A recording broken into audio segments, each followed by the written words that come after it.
guys, and welcome back to my YouTube channel. Today we've got the Air Force One reveals. I have been so excited to get these and I can't wait to tear them away. If you haven't already, don't forget to subscribe, and I hope you guys enjoy today's video. These are my Air Force Ones reveals. They are pretty standard, to be honest, just to a normal Air Force. The only thing I picked up on is obviously we've got a tongue tag which matches the colour of the colorway, and then we do also have this kind of layer of detail here around the side of the foot which goes all the way around, and that obviously isn't in usual Air Force Ones, but apart from that they literally look exactly the same. Even from far away they look like, you know, just a normal white Air Force One, but I do actually really like this white coating on top. In a weird way, I actually quite like them like this without tearing them. So one thing I was thinking of doing before I tear them was to do half and half. So leave one side in this white, it's kind of like a layer of white paper almost on top, and then obviously tear away the other side. So I am thinking about doing that, but I might change my mind when we get started. So I got mine, obviously the tearaway underneath in the colour Fauna Brown. So there's kind of brown tones in this shoe. They did also release another colourway which is a bit more pastel-y, yellowy kind of vibes, which are also really nice. I did struggle, you know, deciding what one to get, but ultimately the brown ones took it away for me. These came in at £100, which is pretty standard for Air Force Ones, but I feel like it's a good price because you're not just getting normal Air Force Ones, you're getting a bit of fun with it as well. Sizing wise, these are actually women's, so usually when I get women's Air Force Ones I have to size down, so I size down at 0.5 for these. So if you were thinking about getting them, that is something useful to know. They are not true to size. So I got some utensils to use. I have seen people use their hands, but I think for like the tricky bits, especially the swoosh,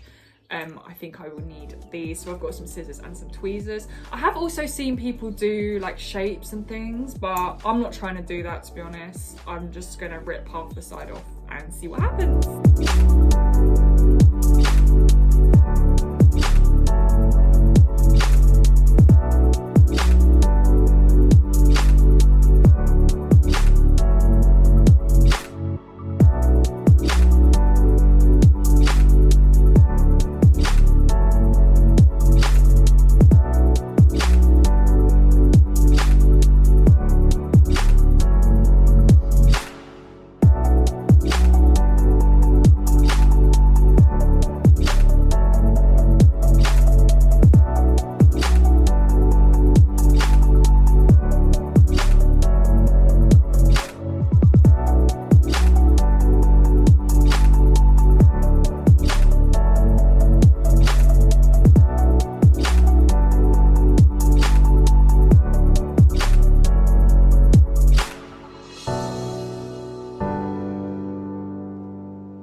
The white material that was obviously covering the shoe was actually, it was like 2 layers. So you kind of peeled the first layer and then there was a layer underneath.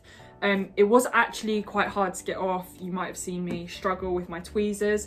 Yeah, I feel like I had to keep using my hands as well to really kind of pull it off. But yeah, really enjoyed that. I'm still picking bits off now because I feel like it needs refining, but I cannot wait to rock these outside, and I literally love the colours so much, and I love the contrast of the pink. I was really impressed with the kind of quality underneath. It's kind of got woven panels on it, and the swoosh is actually leather. I feel like I do need to kind of tidy it up a tiny bit because it does look a bit too messy. From the previous video, you can obviously see I did half. I kind of put them in a box and left them for a few days, and then I took them back out and I wasn't happy with them. So I basically went over it again. It kind of, this took forever. This took me about probably an hour to go over it again. And I did the other half of the shoe. That's probably why it took me so long. I thought the half shoe thing was a bit too crazy. And yeah, it looks a lot neater now, but it's still kind of messy. They still kind of like tearaway shoes. But saying that, I didn't actually do the other shoe. I left the shoe as it is, and I'm actually gonna rock them like this. I like the mismatch. I don't know if that's really crazy, but yeah, I'm gonna leave the shoe. I'm not gonna do it. So this is just one full shoe. but now I'm gonna do an on-fit video so you can actually see what they look like online. But yeah, this kind of took me a long time. It wasn't a simple job. I feel like at first it was really simple, but then because I wanted it a bit neater, it actually took a long time. And I also did the eyelids as well, which took forever. But yeah, it was really fun to do, something different. I do really, really like them, and I cannot wait to wear these.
So that is the end of the video. I hope you guys enjoyed today's video, and I hope you enjoyed the Air Force 1 Tearaways. I feel like they are such a great, unique pair. I feel like you don't see a lot of people wearing them, and I feel like people will look at my shoe and probably be like, what is going on there? Are they battered, or yeah, well, whatever. But as usual, don't forget to subscribe if you haven't already, and I'll see you in my next YouTube video.